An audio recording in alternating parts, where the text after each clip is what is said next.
Hi everyone, welcome to Campbell's Coins. I'm filming on a new camera. Not necessarily new, but it's my phone.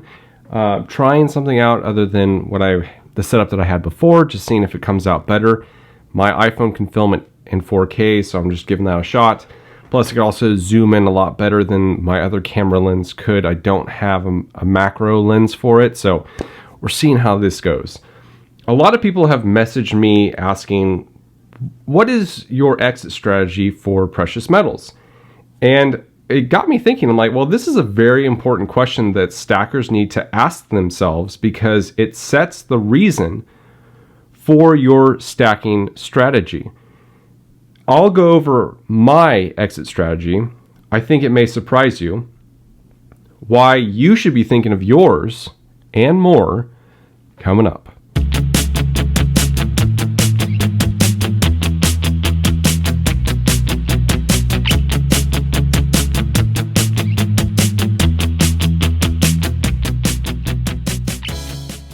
First off, let's define exit strategy for stackers. Stackers buy X amount of gold and silver, and their exit strategy is a plan to sell once prices reach a certain level for these metals.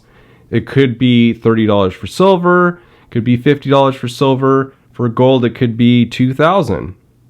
My exit strategy weighs heavily on two things: strategic resources and the gold to silver ratio. Both gold and silver can be seen as a strategic metal. Gold for financial and silver for a host of reasons which I have covered in a bunch of videos. Gold is the first metal people run to when the poop hits the fan. Silver is used for so many industrial applications, and the list of applications for silver is expanding rapidly.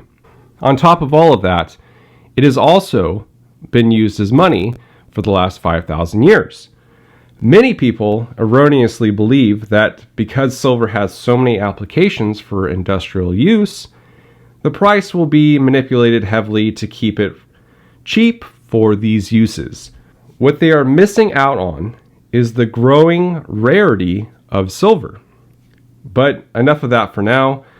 For a large list of silver's capabilities and why I feel it is better than gold, check out my video here on the 3 reasons I feel silver is better than gold. I have another video here talking about the 5 reasons to own silver that dives into this topic further. That being said, I believe it is very important to hold both gold and silver. Each has their own use, and when the gold to silver ratio drops, I will trade in some of my silver for gold, like the Sunshine Mint bar. But I will not be eliminating my silver position. I think that's where people might get a little, whoa, what? It's too undervalued. It is too much of a strategic metal, and it is becoming more rare. On top of all that, it is very cheap right now. I have seen a number of articles, and I might do another video of this in the future discussing just how much silver is left in the world. One of the ones that I have seen discusses how if current uses keep up based on the total amount of silver that we estimate to be in the earth, the world will run out of silver by, I think it was 2028. That's less than 8 years from now. A lot of people will laugh at that because they have this mindset that silver is vastly abundant. I mean, I talk to a lot of people on Instagram and on YouTube, and I'm definitely not trying to put anyone down here, but a few people have said that silver is super common. There's thousands and upon millions of silver coins out there, and I don't think that they take into account a lot of things. One of the things that they don't take into account is when they discuss constitutional silver, they think that that silver that was produced remains out there. What they aren't taking into account is that silver is out there, but it has not grown. It has, in fact, just been transferred into another form. So this 10-ounce bar here, At one time, this might have been a bunch of Morgan silver dollars. I know that Morgans are 90% silver and 10% copper, but they can refine that copper out of it to make pure silver.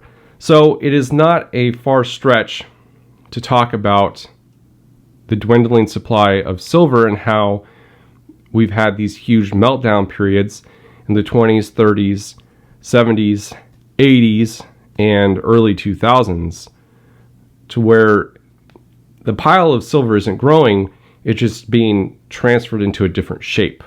Some people are holding silver and selling it once it nears $50. $50 is the previous high for silver in 1980 and 2011. The problem with this line of reasoning is in today's dollar. The 1980 $50 price is more like $150. So selling at 50 doesn't really take into account its true value, its increasing rarity, nor its true value in today's dollar.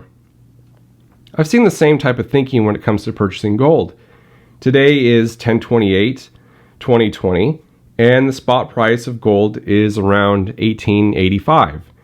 It dropped about, I think, $35 overnight, and the stock market has taken like a 1,000-point hit today. A couple of months ago, silver shot past its all-time high last seen in 2011. It hit 2,000 and change per ounce. There are those that think that gold is overpriced. But again, I think this is flawed thinking because they aren't taking a lot into account, particularly the failing economy. There is a reason gold has surpassed its all-time high, but we haven't had an official announcement of an economic recession or depression. It's because some people know the economy is on the way out, and this was before COVID hit. I'm not holding gold and silver to exit at X price range. When the government can change the price of these metals to whatever price they choose, why sell out? If they suddenly make the price of gold $10,000 per ounce tomorrow, would you sell? I sure as hell would not. Because if they can change the price to $10,000 per ounce tomorrow, they can reevaluate it to $25,000 an ounce the next day. Just like they did in 1933. The price of gold was $20 per ounce, and they forced people to sell their gold at this price level or face penalties. People obliged, and after the deadline passed for turning in this gold, the price was reevaluated to $35 per ounce. The prices of gold and silver are highly manipulated today. Within the gold and silver community, there is a growing consensus and general belief that the price of gold and silver is manipulated and suppressed. There are numerous examples of it actually happening, whether it's the US government in the 1960s freezing the price of silver to $1.29 an ounce, or the gold and silver ETFs. These are paper stocks. The discrepancy to physical gold and silver, or actual central banks doing it for their own profit. In 2018, the CFTC fined Deutsche Bank, USB, and HSBC millions of dollars each for spoofing the gold and silver markets. Spoofing is a manipulation technique where bids and offers are placed in bad faith to create a misrepresentation of demand and sentiment in the marketplace. The orders are quickly canceled before being filled. In 2019, an ex-employee of JP Morgan was recently convicted of silver price manipulation. And he said that his bosses knew and they gave the order. JP Morgan was just recently fined almost $1 billion for this manipulation. The DOJ and CFTC just fined Scotiabank $127 million in August 2020 for spoofing the precious metals markets. But why would banks manipulate the prices of precious metals? I think the answer goes beyond profit and greed. And while I cannot answer it fully, I think that one thing is for certain. A rising gold and silver price is indicative of a failing economy. Look at what people run to when the economy goes to crap. Yep, you guessed it, a safe haven asset like gold and silver. It's already getting difficult to find these metals in the marketplace.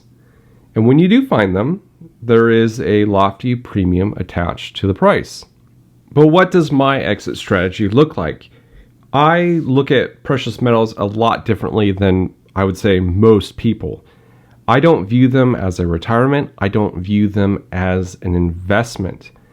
I view precious metals as generational wealth. Will I sell off my stack one day?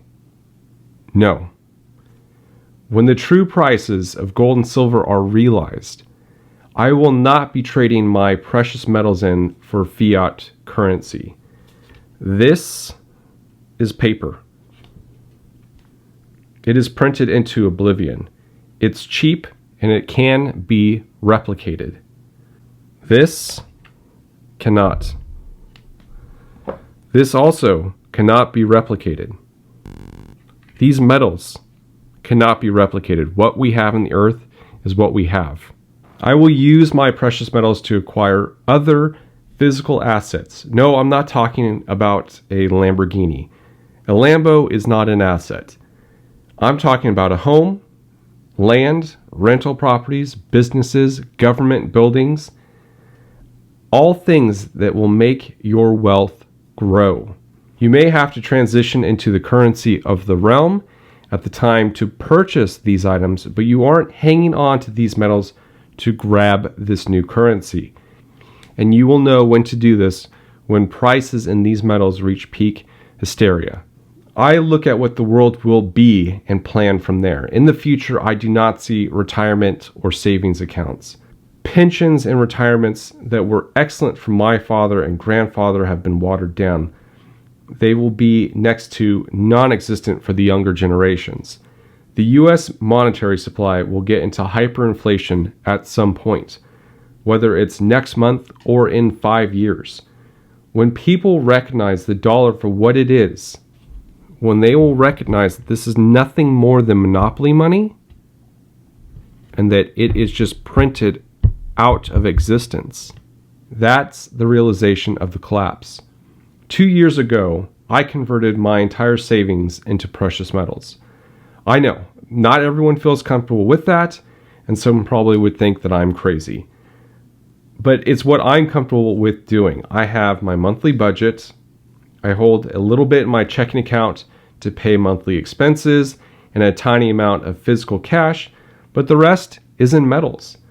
I have grown my Easter egg a lot since taking money out of my savings. A savings that wasn't earning me anything, but was helping my local bank. If I desperately need cash right now, I always have the option to sell off some of these precious metals to get some quick cash. But I have planned well enough that I do not need to do this. I think the stock market is rigged and set to crash, and I pulled all of my money from that Ponzi scheme over a decade ago. So first and foremost, do what you are comfortable with doing. What is your exit strategy? Do you have one before you watch this video? Will you create one? Let me know in the comments below. I love hearing what you think. I will always own gold and silver. They are worth more to me than anything else in this fake world. I am hoping others will see this in the precious metals too.